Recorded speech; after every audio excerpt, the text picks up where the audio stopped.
Hello, hello. Thank you so much for joining me. This is the podcast, The Endurance of Labor Laws.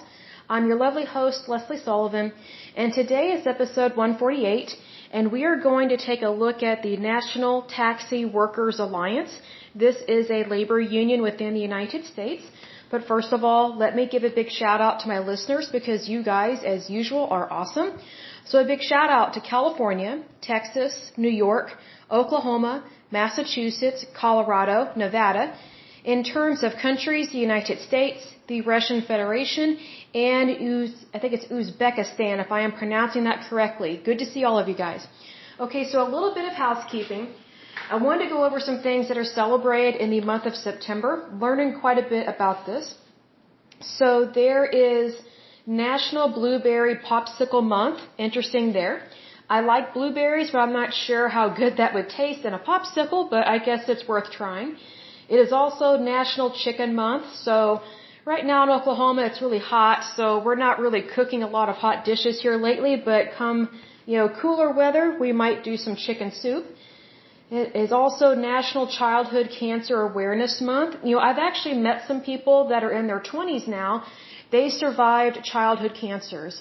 So just FYI, if you are a parent and you have a child that has been diagnosed with a cancer, do not worry. First of all, have faith, take everything up to God, and pray the right kind of prayers.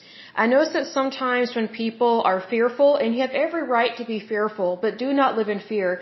Sometimes, unfortunately, what people do, especially parents that have children that have been diagnosed with cancer, they lift up prayers that they've been taught that it's, Lord, if it be your will, heal my child, or Lord, please don't take my child. Here's the thing.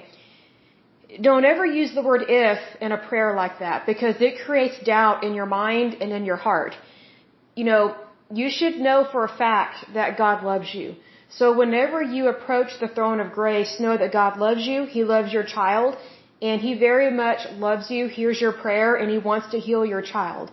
But it's one of those things, if you go to God in doubt, it's kind of a slap in His face. I mean, He can handle it, but it's better to have faith. It's better to say, Lord, my child has just been diagnosed with XYZ, but I know that you are the divine physician and you can help heal them immediately. We thank you for this. Thank you so much. Give us the right medicine. Give us the right doctors. Give us the cure. We love you. We thank you. We praise you. In Jesus' mighty name I pray, amen. That's a way better prayer and a more positive prayer than this wimpy, whiny, complainy kind of prayer. And I understand where people are coming from on that, but it never hurts to pray a bold prayer, to have faith, and to have, you don't even have to have tremendous faith, you just have to have obedience. You know what I mean? Because, there's a difference between, oh Lord, if it be thy will, heal me, but if you don't, then I understand. Don't pray that. That's crap. Excuse my language. Unfortunately, the Catholic Church and some other denominations within the Christian faith, they teach those kind of prayers, and that's not from the Bible. So just FYI, be aware of that. It is God's holy will to heal you, to heal your children. So just be aware of that. It is also National Childhood Obesity Awareness Month. And I'll say this. I remember when I was in school, we maybe had one fat kid in our class.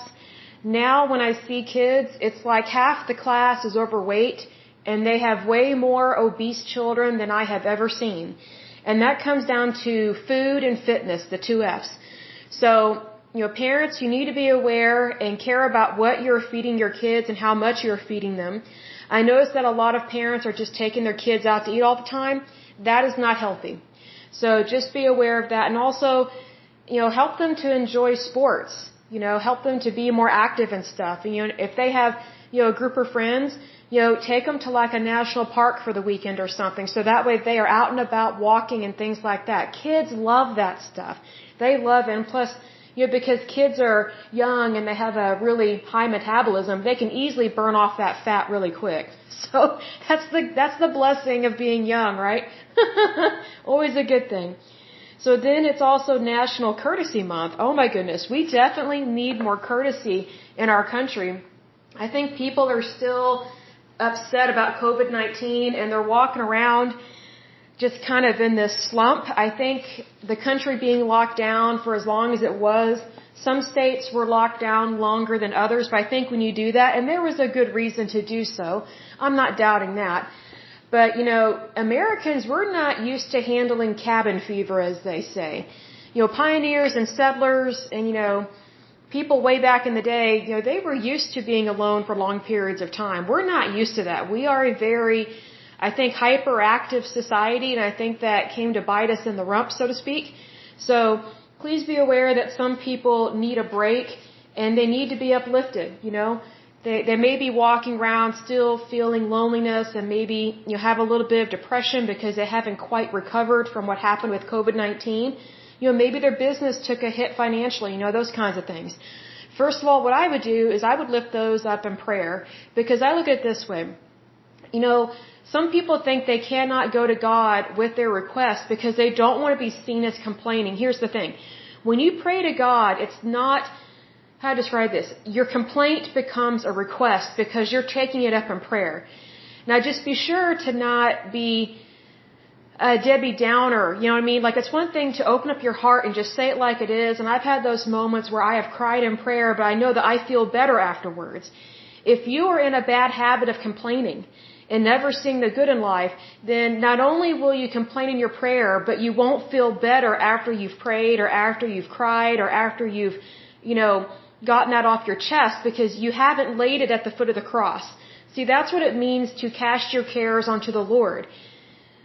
You will know when you have not truly cast your cares onto the Lord because you will still be upset, you will still be angry.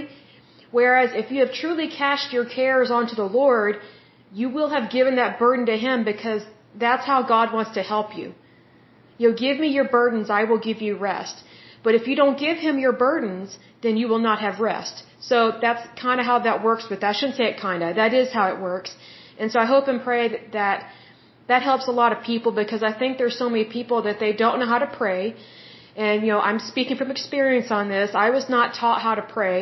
And then when I was taught, it was not correctly. So it is one of those things that, yes, God loves you, but it's very important that we pray appropriate prayers and that we recognize that God is good. He is not evil. So just please recognize that because it's very important.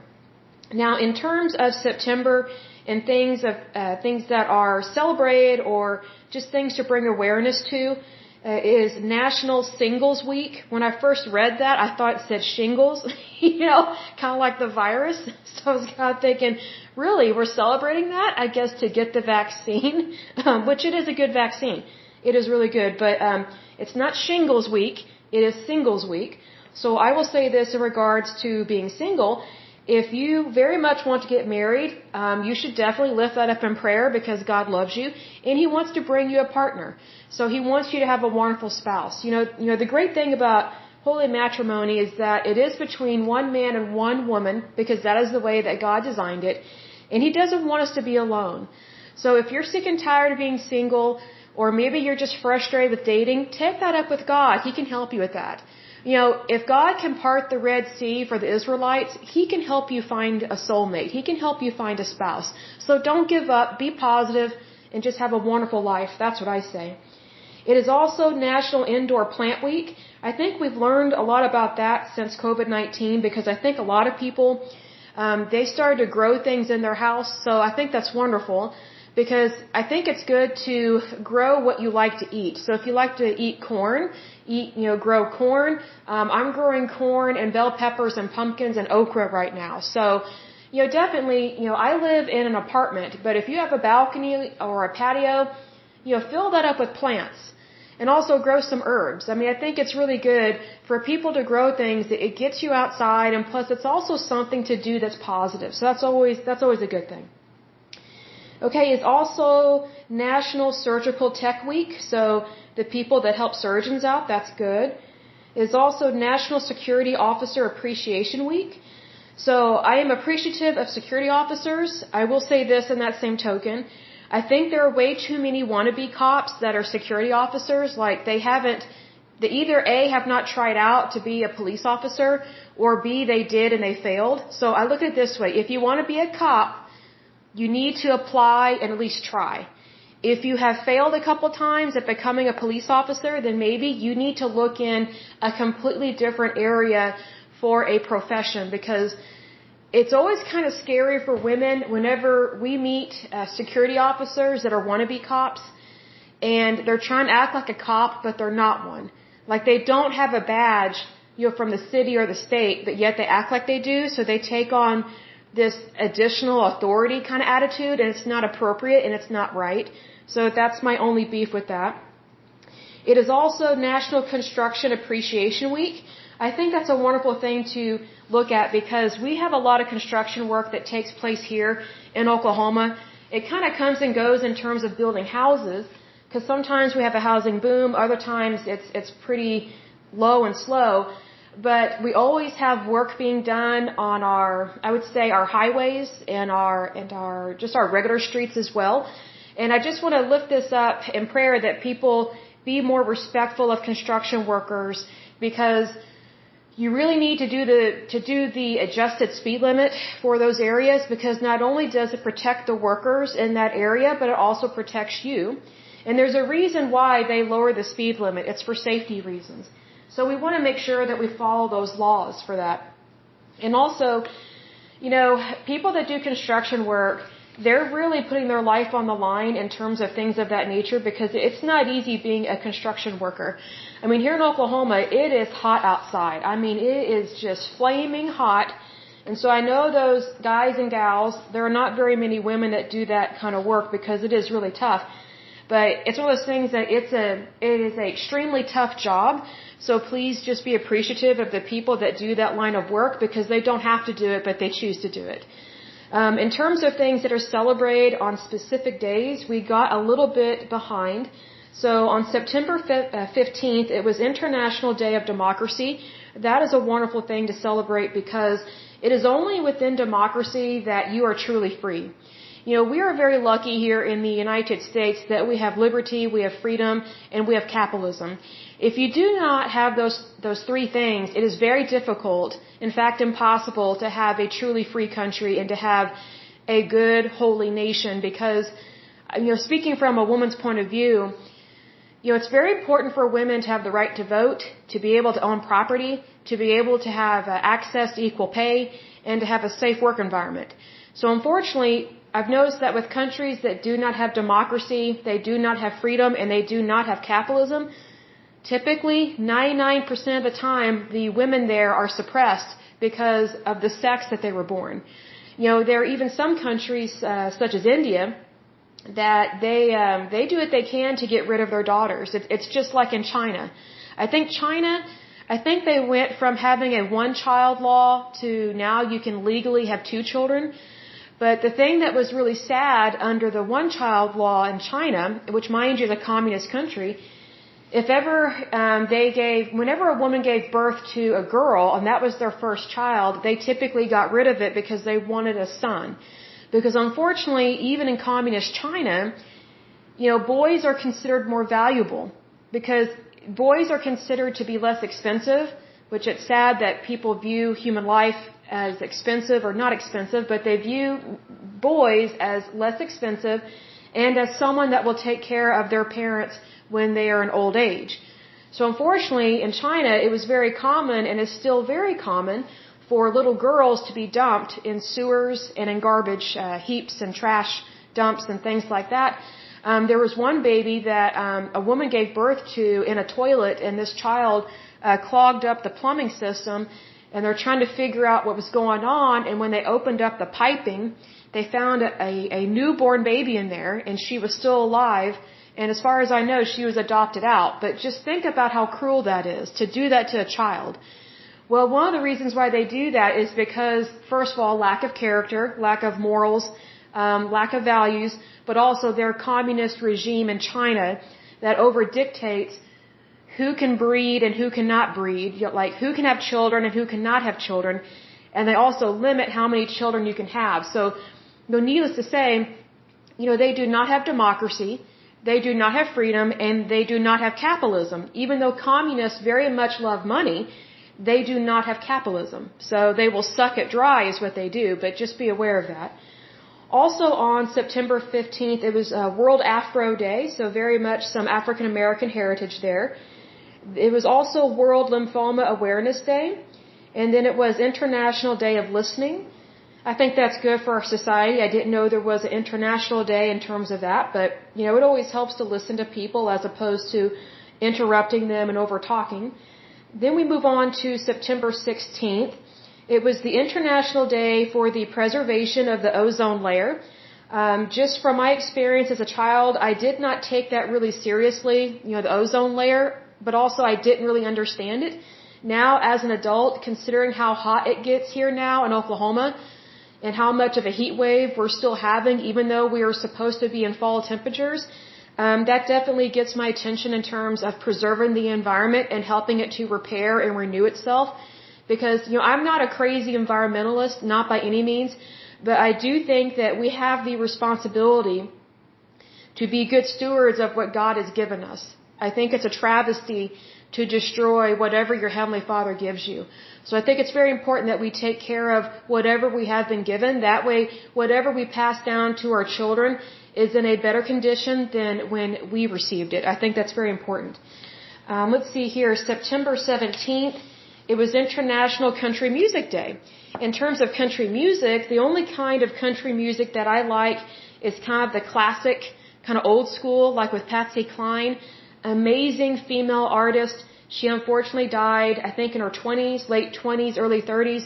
She died in a plane crash. Amazing talent, beautiful voice. Very much miss her. She was just so amazingly talented. I love her voice. Also on September 17th was World Patient Safety Day. Let's see, it was also International Eat an Apple Day. So those are very healthy for you. They make a great snack. Oh, this is really good. International Coastal Cleanup Day. I think that's wonderful because I know that whenever we clean up our coastline, we are taking care of the environment, we are preserving it, we are repairing it, we are renewing it, but also we are cleaning up our oceans because whatever gets dumped into our oceans ends up on our coastline. So typically whatever ends up on your coastline, that usually is a telltale sign of what is being dumped in your oceans. It also lets you know the state of your environment where you live. So very much, that's important to clean that up. September 17th was also International Red Panda Day. I don't know if those are on the endangered species list, but I know I don't see very many of them, but we for sure need to make sure that animals are not being poached like that. There is an appropriate season like for deer and things of that nature, that there is a appropriate hunting season for like deer, duck, and things like that. But we do want to make sure that there is not any unlawful poaching, which there's, let me rephrase that, that there is no poaching because it is unlawful. Like there is no legal poaching. I need to reword that. But just be aware that, we have to be careful in terms of our ecosystems and the environment and make sure that we do not wipe out a species because that has happened in times past. So we want to make sure that we do not do that in the future. September 18th was World Bamboo Day. That's kind of cool. What's nice about bamboo is that it grows easily. Like it is the easiest plant to grow, and it's one of those things, once it starts to grow, you can't get rid of it. So it's just a very interesting plant, right? Oh, and also, there are actually clothes that are being made out of bamboo fiber. And I didn't know that they could do that, but I actually have some socks that are made out of bamboo, and they are the best socks ever. They absorb sweat really well. They don't rub your feet. So if you see bamboo socks, get you some. They are great. I actually like them better than cotton. Because what's interesting is that whenever I go to the store and I get some socks, it's very hard to find socks that are 100% cotton. They usually have nylon or polyester or something in them, and they don't have that good, it's called wicking technology. And so the wicking technology is where it's a fabric that pulls sweat away from your body so that way your skin doesn't become moist and it doesn't have bacteria on it, or at least it doesn't get overly infested with bacteria. So, what's interesting is that with nylon and polyester, first of all, it's highly flammable. Number two, it does not absorb sweat very well. So it doesn't allow the skin to breathe. So if you have, for example, a toenail fungus or something, do not wear nylon socks or polyester socks because the skin on your feet will not be able to breathe, and it needs to be able to breathe, as they say, so that way the bacteria does not spread or does not get worse. So just FYI, be aware of that. especially if you're a runner. That's really important in terms of that. So just be aware of that. But moving on to the actual topic of the day, that was a long opening, but we kind of had some housekeeping to do. So today we're going to talk about the National Taxi Workers Alliance. This is very interesting. So the lady that founded this, she was one of the founders. I cannot pronounce her name. I will spell it for you. It is Bhairavi. That's her first name. I'm just going to call her Ravi, since I can pronounce the last part of her first name, because it does mention her in this article. Her last name, it looks like Desi, so maybe I'll just say Miss Desi. It's Desai. And she is from India. She immigrated to the United States with her parents when she was 6 years old. Her father is an attorney. And here's the thing, they immigrated over here and they settled, I think, in the Bronx or in New York City. I'm trying to remember, where did she settle? Hold on just a moment, I don't want to tell you wrong. All right, let's see here. New Jersey. I'm incorrect on both fronts. So, Miss Desi, and again, I'm mispronouncing her name, but Miss Desi was born in India. And she immigrated to the United States and settled in New Jersey with her parents when she was 6 years old. Her father was a lawyer in India, but was unable to find work in the legal profession. And it says supposedly he worked at a grocery store. So I don't know if that means that he worked in a grocery store in India or if he worked in the United States, here in the United States at a grocery store. But if he had a law degree, he should have been able to find a job in the legal profession, because usually those degrees are transferable from country to country depending on what school they went to. What's really sad about this woman is that, well, it disappoints me, is that she went to university and then she studied in, I think it was women's study, I think. And yes, women's studies. So she's liberal. She's a feminist. And not long after graduating from college, she helped to start this union in terms of these taxi cab drivers. So she was not even a taxi cab driver. She really had no business being involved in that, because that was not even her profession. She's kind of an instigator. She went on to marry a union activist. His name is Victor Salazar. Let's see, there was something else that was interesting about her. Oh, she's a Marxist. She gives speeches. She's a contributor to forums and events at the Marxist, I think it's Brecht Forum. So she is a Marxist. She's a liberal. And it says here that she is known as a social activist, including her efforts for social justice, which social justice is just basically a BS word, in my opinion, for complaining about things that they don't actually care to get things done. They just like to shame and blame the United States instead of actually helping people. So she has these social justice efforts in regards for the Cuba, Palestine, and El Salvador solidarity movements, whatever that means. A lot of these social justice movements, they may start on a particular topic, but then they merge with other stuff. And I've never seen a social justice movement actually accomplish anything. It's usually about, oh, look how bad the United States is. It's very much un-American. So that always gets my attention. And this woman is unfortunately a Marxist. And she doesn't really, I'm guessing she has American citizenship because she immigrated over here with her parents. But to me, she's not a true American, because I think when you are interested in being kind of a crazy feminist, which usually when women study women's studies, I've met girls like this, like they are a normal female before they take those courses, and then once they get indoctrinated and brainwashed at university, they graduate college as kind of crazy women. It's really weird. Like they're not normal women anymore. It's really quite sad. So I'm not surprised that she started a labor union that has nothing to do with her employment whatsoever, because she studied basically how to be a troublemaker in her women's studies. So that's very disappointing to me, because I think there are a lot of women that are misguided, and I don't mean that in a sexist way. It's just that sometimes women, they get on this bandwagon of stuff that's geared towards the feminist, and then they totally miss the mark on helping people in a appropriate manner. See, to me, it was not appropriate for this woman to help found this labor union because she's not even a taxi cab driver. She has nothing to do with that profession whatsoever.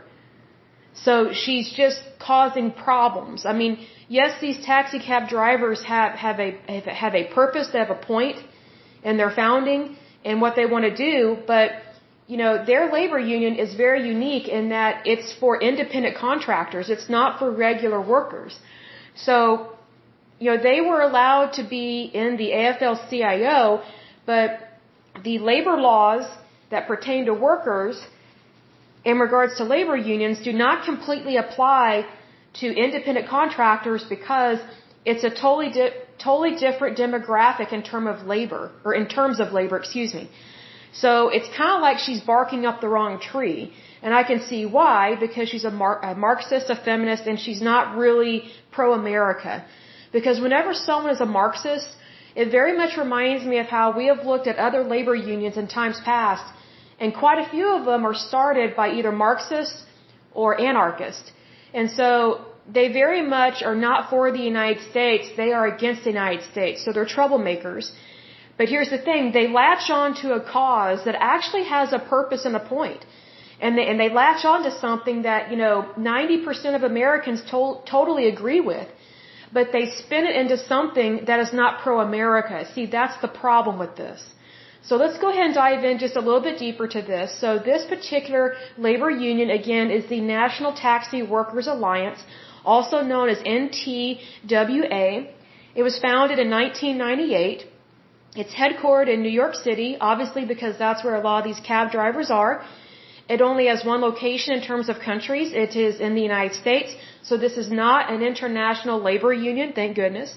One of the founding members is this Miss Desi lady. They have affiliations with the AFL-CIO. And let's see here, they have, it says the union is made up of 200,000 taxi workers operating 100,000 vehicles serving 1 billion riders per year. Now here's the thing. You know, these taxi cab drivers, they very much overcharge people. I cannot tell you how many times I've had to use a cab and they double or triple their rate on their little machine. So it totally screws people out of money.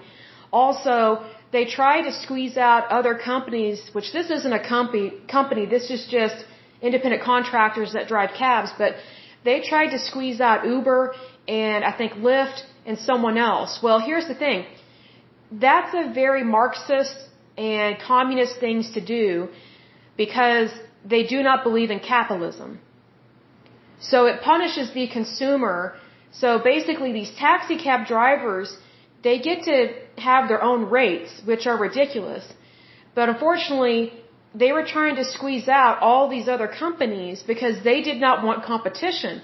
Well, in capitalism, in democracy, and in freedom, you have competition. That's how your products and your services get better.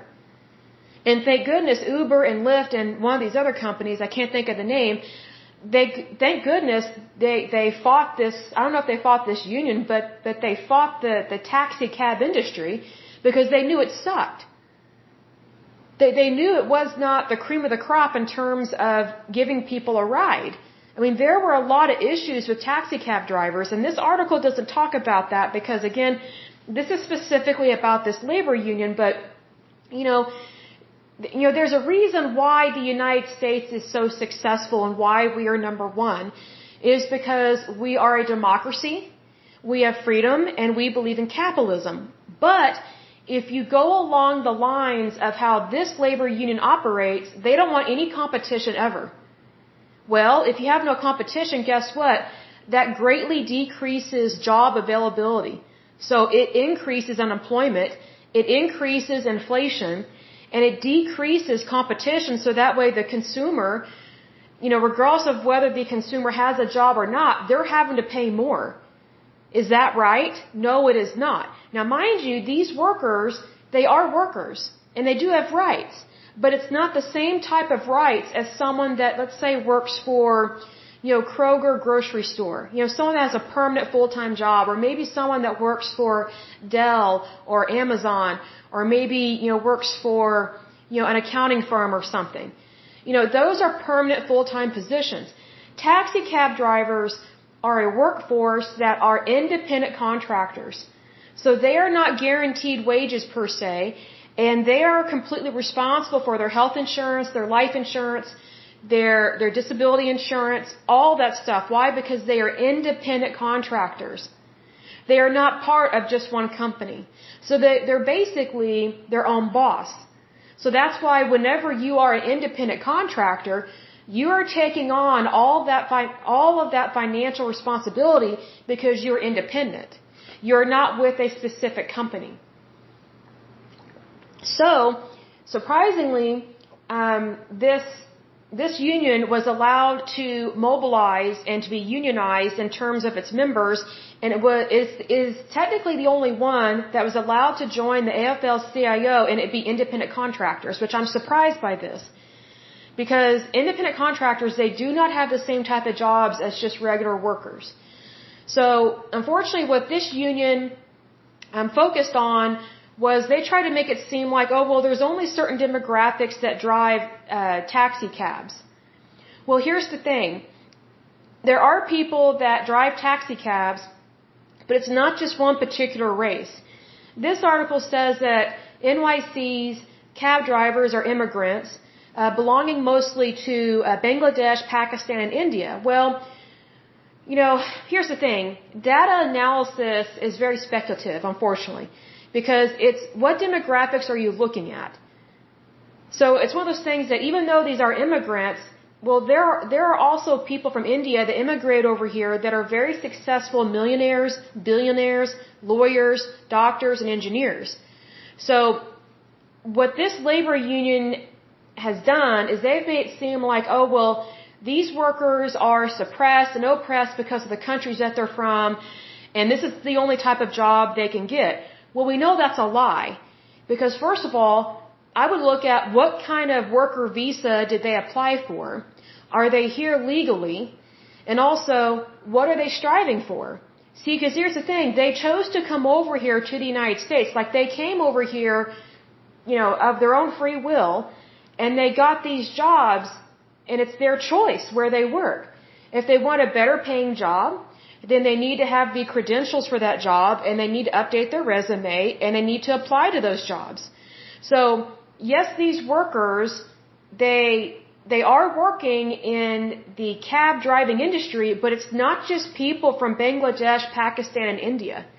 That may be the majority of them, which I can't even verify that, but here's the thing, they choose that job. And I'll give an example. Most of the doctors that I have are not even from the United States. Most of them are from India, China, and Europe. So, this type of labor union wants to make it seem like, America is against immigrants. America is against people of a different color, or America is against certain demographics. If we were truly against immigrants, we would completely shut down all of our borders and not allow anyone in ever. Okay? But we obviously don't do that. Another thing, we are not discriminating people. We don't discriminate against people. I know people will disagree with me on that, but just look at how successful so many different people are from different walks of life. Here's the thing. I've been discriminated against, and I'm white. And I'm female. So it's like, it's one of those things that, it's as I've said in times past, everybody has a violin, but not everybody plays it at the same volume. See, whenever someone discriminates against me, I don't go, that's a lawsuit, or, I don't just go on a rant and try and find a lawyer or something. I choose to do business with people that do not look down on me. If someone is discriminating against you, it's more than likely just against you, and they have some stupid reason for it. I don't agree with it, but there are some people, and I'll give an example. I've met some African Americans over the years that, they think that because they were discriminated against by a white person that all white people discriminate. That's not true. I've met some very racist African Americans over the years, and it's shocking how racist they can be. I've actually met more African Americans that are racist than white people. That's how bad it's gotten. So it's reverse discrimination. So here's the thing, like, discrimination to me is not a global issue. It's on that individual person for not being kind. Like, I don't look at it as, oh, all whites are bad, all blacks are bad, all people from India are bad. Like, I don't look at it like that. That's very stupid way of thinking. It just doesn't make sense, because you can't put everybody in the same category and call it true, is what I'm trying to say. Does discrimination happen? Yes, but it's not on this global or political scale of what these people are trying to make it seem like.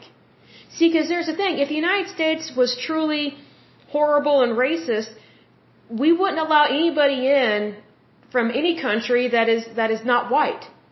But we don't do that. If anything, the majority of our immigrants are of different colors.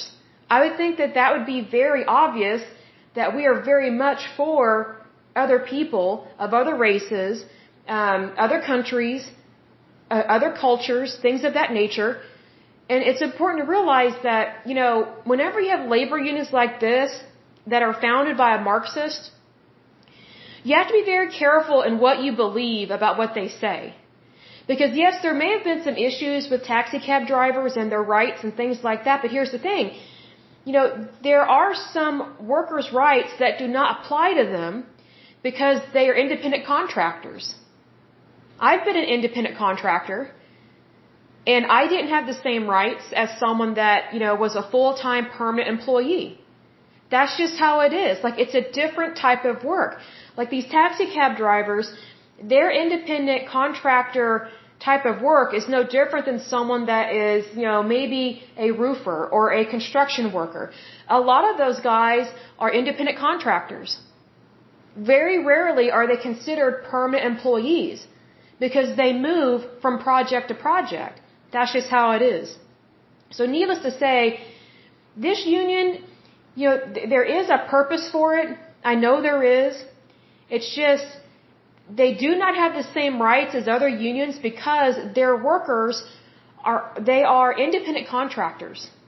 That's a whole different ballgame, and that's just how it is. Unfortunately, Miss Desi and other people within that union think that, these labor laws should be changed. And it's like, well, to a certain extent, yes, but mostly no, because what really concerns me is whenever people like Miss Desi here think that, I've studied the women's studies and I'm out of college now, what can I do to help other people? But it's like, she really has no business interfering in things like this because she's not a lawyer. She has never worked in this industry, but yet she's helping them to create a union that is very much anti-America because it's Marxist in its founding. So whenever something is Marxist like that, you need to be very careful with it because they're not truly pro-America. See, she founded this in regards to make it seem like there is racial disparity in regards to people that drive cabs and that supposedly a lot of them are from certain countries. Well, that's not racial disparity. That just happens to be that there are certain people that they choose that line of work. Not everybody that comes over from Bangladesh, Pakistan, or India becomes a taxi cab driver. Some people come over here from other countries and they become millionaires or billionaires. So, it's just kind of like you have to take this stuff with a grain of salt and realize, okay, what is this person's intention? And also, she actually became a board member on the AFL-CIO, which I think is very much a conflict of interest. Because first of all, this isn't even her line of work. Number two, this labor union is not a true labor union in that these are independent contractors. These are not full-time, guaranteed pay kind of employees. It's just not the same. And also, she doesn't come across as being very American about stuff. Well, why would you put someone like that on a board in terms of labor unions and workers' rights? See, to me, that's already a disgruntled worker, first of all, and someone that's very jaded and doesn't understand our industry here. I mean, if she really wants to do a lot of good work, I think she should go back to India and help stop this movement that's going on over there, where if people don't want a little girl, they have been aborting a lot of their little girls over there in India because they just want boys. It's gotten so bad in India that it is actually against the law now for people to want to get an ultrasound done to determine the sex of their child. So OBGYNs and ultrasound technicians, they will not perform an ultrasound on a woman if they're trying to figure out what is the sex of the child so we can get rid of it. Like, here's the thing.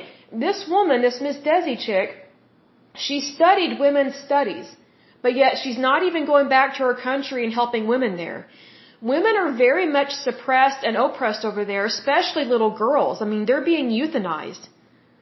It's horrible. Like, there's this one lady, she's probably in her 40s now, but she married this guy, and she's from India as well.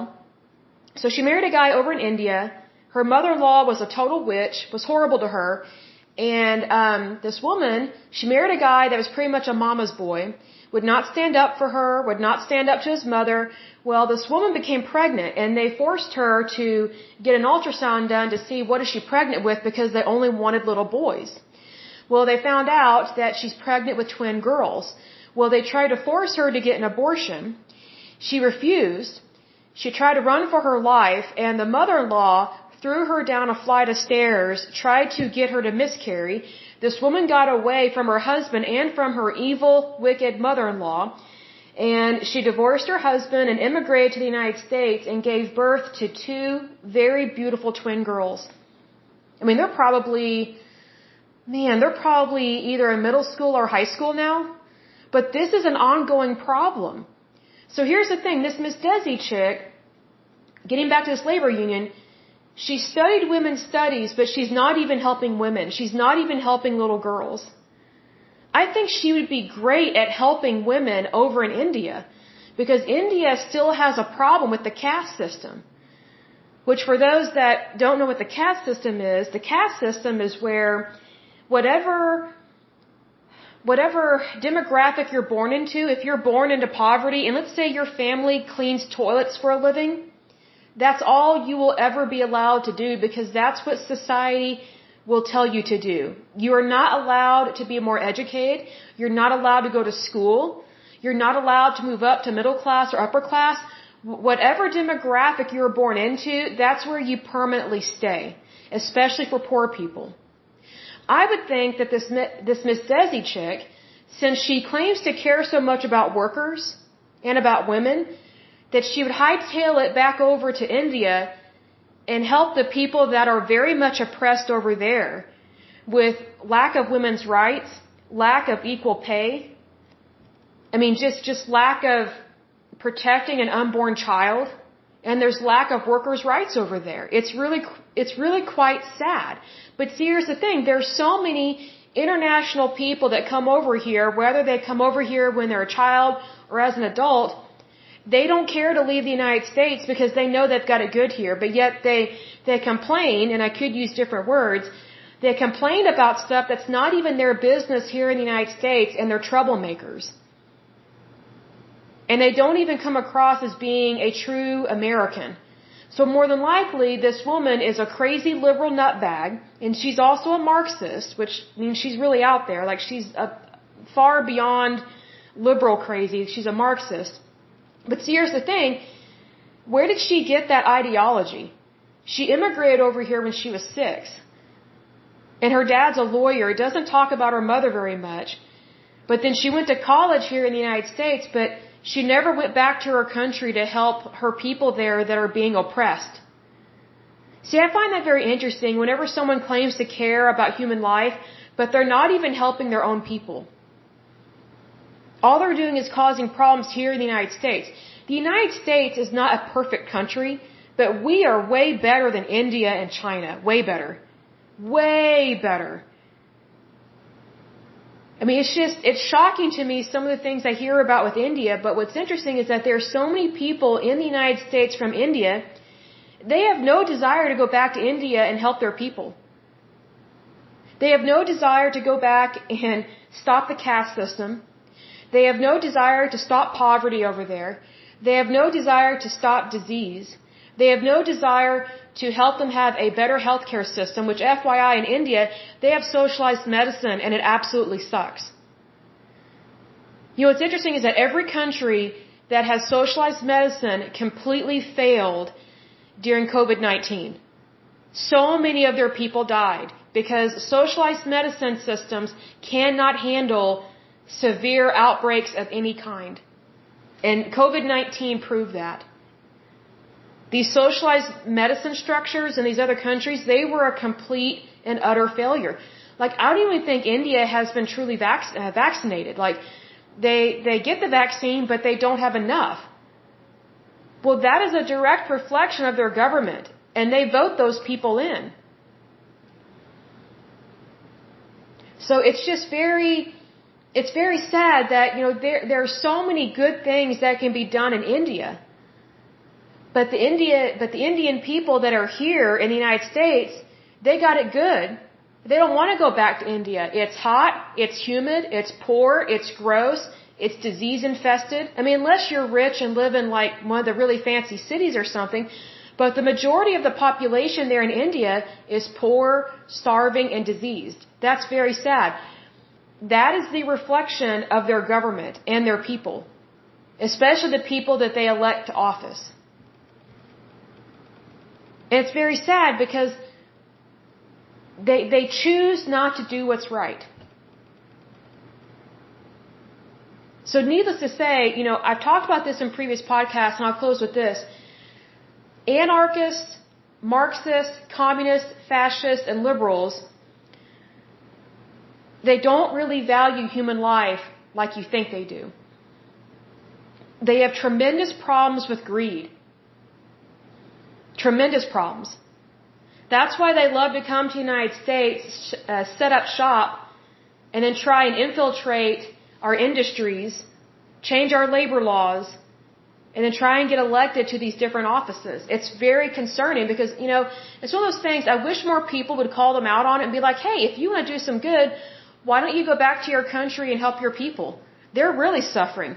The United States is not suffering in the same way that the people in India or Pakistan are. You know, why don't they choose to help those people out? It's because of money. See, here's the thing. A lot of these Marxists, communists, and fascists and socialists, they love money. So it's like they put down capitalism and they try to make it seem like it's bad, it's evil. But here's the thing. They then give themselves permission to suck it dry of all its money. Which is exactly why this labor union, the NTWA, did not want any competition. They did not want any form of capitalism to take place in regards to the taxi cab service industry. So they did not want Uber or Lyft. So basically, they didn't care if other people were unemployed.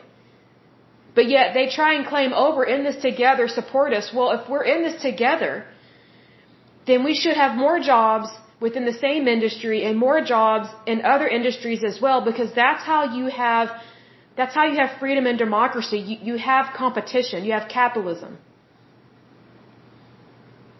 See, these people, they love money, but they don't value equality.